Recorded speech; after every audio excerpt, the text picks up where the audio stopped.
جو شے مشتبہ ہو اسے نہ لیں، اور جو چیز حاجت سے زیادہ ہو اسے بھی نہ لیں، مگر اس حالت میں جب کہ درویشوں کی خدمت میں مشغول ہوں، اور اگر ظاہری طور پر لیں اور پوشیدہ طور پر حق تعالیٰ کی راہ میں صرف کر دیں۔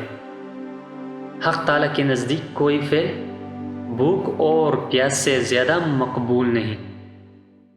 صرف سوال اس شخص کو کرنا چاہیے جو عاجز ہو اور اس کے پاس کوئی شے نہ ہو اور کوئی کسب بھی نہ کر سکتا ہو۔ آدمی کو چاہیے کہ اس بات کو جان لے کہ کوئی شے دنیا میں اس چیز سے زیادہ ذلیل نہیں جو نیست ہوں، یعنی فنا ہو جانے والے ہوں، یعنی جس کا پہلے بھی کوئی نشان موجود نہ ہو۔ آدمی کو چاہیے کہ تکلف کر کے بھی کبر کو دور کرے تاکہ تواضع اس کی سرشت میں داخل ہو جائے۔ وہ لوگ جو غرور میں ہیں وہ دھوکہ کھا رہے ہیں۔ یہ وہ لوگ ہیں جو اپنی نسبت اور اپنے اعمال کی نسبت نیک گمان رکھتے ہیں اور ان کی آفات سے غافل ہیں۔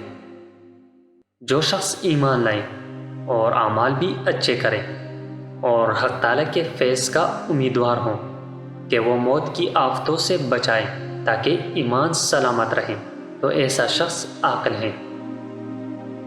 عورت کے دل میں شہوت اس وقت ابھرتی ہے جب اس کا پیٹ کھانے سے بھرا ہو، کیونکہ مرد اور عورت میں شہوت کی خواہش اس وقت پیدا ہوتی ہے جب شکم بھرا ہوا ہو۔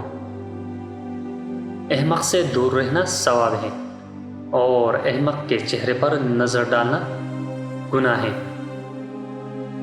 جو شخص تجارتی آخرت کو چھوڑ کر دنیا کی سوداگری کی طرف رجوع کرتا ہے وہ بدبخت ہے۔